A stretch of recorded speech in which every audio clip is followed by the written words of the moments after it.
বাংলাদেশ তার একাদশ পরিবর্তন করতে চায় না। ডারউইনে উইনিং কম্বিনেশন ভাঙার কোনো পরিকল্পনা নেই। সেক্ষেত্রে তানজিদ হাসান তামিম যদি পুরোপুরি ফিট হয়ে ম্যাচ খেলেন, তাহলে আগের একাদশটাই রাখতে চান নাজমুল হোসেন শান্ত। সংবাদ সম্মেলনে অন্তত সেই বার্তাই দিয়ে গিয়েছেন। বাংলায় তবু একটু ভিন্নভাবে ঘুরিয়ে বললেও ইংরেজিতে সরাসরি বলেছেন 2 জন স্পিনার আর 3 জন সিমার, এইটা প্ল্যান।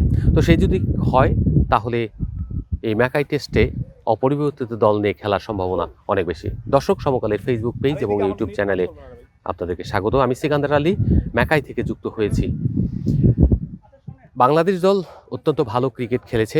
আমরা দেখেছি যে ইতিহাস গড়েছে ডারউইনে, সেই ধারাবাহিকতায় ম্যাকাইয়ে একটু ডিফারেন্ট কন্ডিশন, এখানে পেস অ্যান্ড বাউন্সি উইকেট হওয়ার সম্ভাবনা যতই বলা হচ্ছে।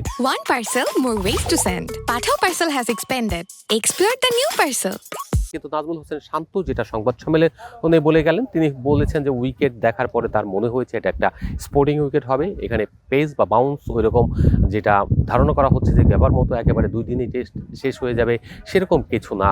তার মানে হচ্ছে যে এখানে একটা স্পোর্টিং উইকেট হলে গেমটা 4 দিন কিংবা 3 দিনের বেশি এরকম খেলা হবে। 4 দিন যদি খেলা হয়, যে দল আসলে ডমিনেট করবে প্রথম থেকে, টস জিতে ব্যাটিং বা বোলিং নেওয়া, যে দল ওখান থেকে ডমিনেট করতে পারবে তারাই আসলে লিড দিবে টেস্টের। প্রথম ইনিংসটাই আসলে গুরুত্বপূর্ণ এবং এই ইনিংসে যারা বেশি ভালো করবে, ব্যাটিং যদি ভালো হয় তাহলে ব্যাটিং যারা ভালো করবে, বাংলাদেশ যদি ব্যাটিং করতে হয় আগে, তাহলে তাদেরকে একটা বিগ টোটাল করতে হবে যেন বোলাররা উজ্জীবিত থাকেন। 3 জন সিমার খেললে আগের যে সেট আপটা রয়েছে সেখান থেকে যদি একটা পরিবর্তন করা হয়, তাহলে এখন এবাদত ছাড়া শরীফুলের ইন যদি করতে চান তাহলে আর কাউকে দেখে না। কিন্তু মনে হচ্ছে তার মানে ঠিকভাবে কোচ বলেছিলেন যে তিনি একাদশে পরিবর্তনের পক্ষে নয়। একইভাবে যদি অধিনায়ক যেটা বলে গেলেন সেই ধারাবাহিকতা আলোকে বলা যায় যে অপরিবর্তিত পেসিং ইউনিট এবং অপরিবর্তিত স্পিন সেট আপ থাকবে। কারণ বাংলাদেশের 2 জন স্পিনারই বিশ্বের যে কোনো কন্ডিশনে ভালো বোলিং করার মতো সক্ষমতা রাখেন, যেটা আমরা মেহেদী হাসান মিরাজের ক্ষেত্রে দেখেছি। তিনি একজন অলরাউন্ডার।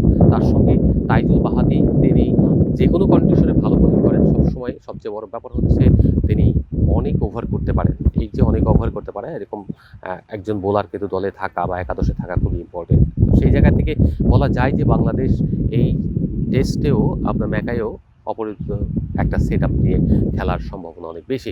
আর তানজিদ হাসান তামিম আজকে ব্যাটিং করেছেন। গতকালকে জাস্ট ফিল্ডিংয়ে একটু ঘাড়ে চোট পেয়েছিলেন, কিন্তু সেই চোটটা যে কোনো গুরুতর নয় সেটা বোঝা গিয়েছে তিনি যখন বোলিং সেট আপে ছিলেন এবং বোলিং সেট আপের পরবর্তীতে ধারাবাহিকতায় তিনি ব্যাটিং করেছেন নেটের তারপরে গিয়ে তিনি রানিং করেছেন ইবাদতের সঙ্গে। দেখা গেল সব কিছু মিলিয়ে আসলে তানজিদ তামিমের খেলার সম্ভাবনা অনেক বেশি। এখানে আরও অনেক বিষয়গুলি রয়েছে। এখানে ব্যাটিং যারা করেছেন তাদের আমরা দেখলাম 2 দিন প্র্যাকটিস করেছেন। এখানে 3 দিন ধরে এসে 1 দিন বিশ্রাম করেছেন, 2 দিন প্র্যাকটিস। এই 2 দিনের প্র্যাকটিসে কতটা ভালো করবে সেটা জানা নেই।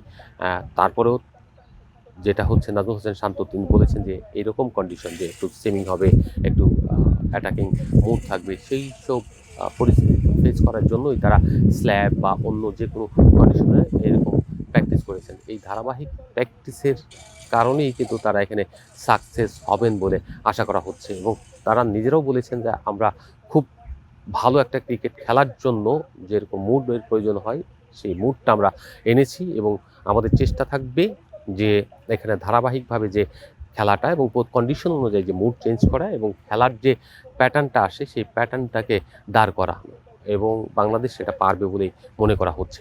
যদি তাই হয় তাহলে কিন্তু অস্ট্রেলিয়া খুব হার্ডলি এখানে প্রত্যাবর্তন করার চেষ্টা করবে। সেই প্রত্যাবর্তনটাকে স্মরণীয় করে রাখার জন্য অবশ্যই বাংলাদেশ যাবে। ইতিহাসে যা কখনো হয়নি তা যে এবার হবে না সেটা কিন্তু কেউ বলতে পারে না। যদিও অস্ট্রেলিয়া কখনোই হালকাভাবে নেবে না, কারণ এইভাবে তারা কখনোই দমে যায় না।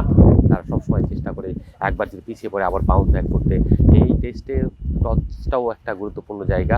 যদি আগে বোলিং পাওয়া যায় তাহলে নিঃসন্দেহে হাসান মাহমুদ, তাসকিন আহমেদ ওরা খুশি হবেন। তাদের এই খুশিটা বাংলাদেশ দলকে এগিয়ে নিতে পারে। যদি আবারও সেই ডারউইনের পুনরাবৃত্তি করা যায়, এখানে বাতাস রয়েছে, এই বাতাসের কারণে শান্ত যেটা বললেন বোলাররা যদি কাজে লাগাতে পারে তাহলে একটা বাড়তি সুইং, বড় সুইং পাওয়ার সম্ভাবনা রয়েছে। সেই সুইংগুলিকে কাজে লাগাবেন, বাতাসের সাথে সুইংয়ের একটা সম্পর্ক থাকে, সেই সুইংটা তার যেন একটু বড় হয়, সেই জন্য তারা এই কাজটা হয়তো লাগাবেন। একই সঙ্গে আপনার কন্ট্রোল বোলিং করাটা কিন্তু ইম্পর্টেন্ট, কারণ নিয়ন্ত্রিত বোলিং না হলে এদিক ওদিক মুভমেন্ট পাওয়াটা খুব মানে চ্যালেঞ্জিং হয়ে যায়। তবে বাতাস থাকলে যেটা হচ্ছে মুভমেন্টটা ভালো হয় এবং পেসারদের জন্য সুবিধা হয়, পেসাররা এখানে হয়তো ডমিনেট করবে।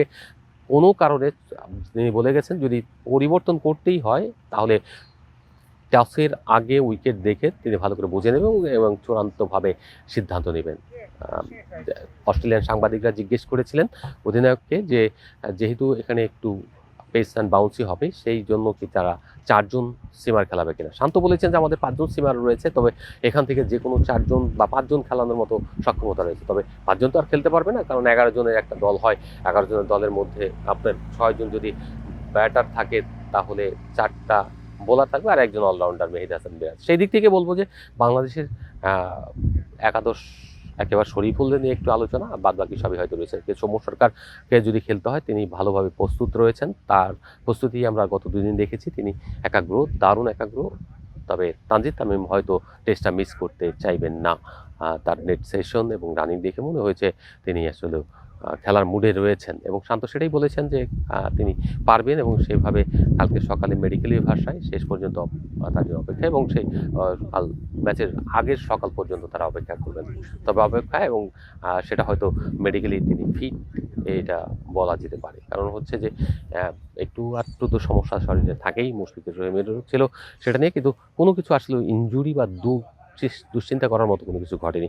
দর্শক, আমরা আশা করি বাংলাদেশ এখানে খুব ভালো ক্রিকেট খেলবে এবং তাদের যে ছন্দটা রয়েছে সেই ছন্দ কাজে লাগিয়ে একটা ইতিহাস গড়বে, বিশ্বকে বার্তা দিতে পারবে যে তারা এখন বিশ্বের শক্তিশালী একটা দল। এখানে শেষ করছি, ধন্যবাদ, আবার দেখা হবে।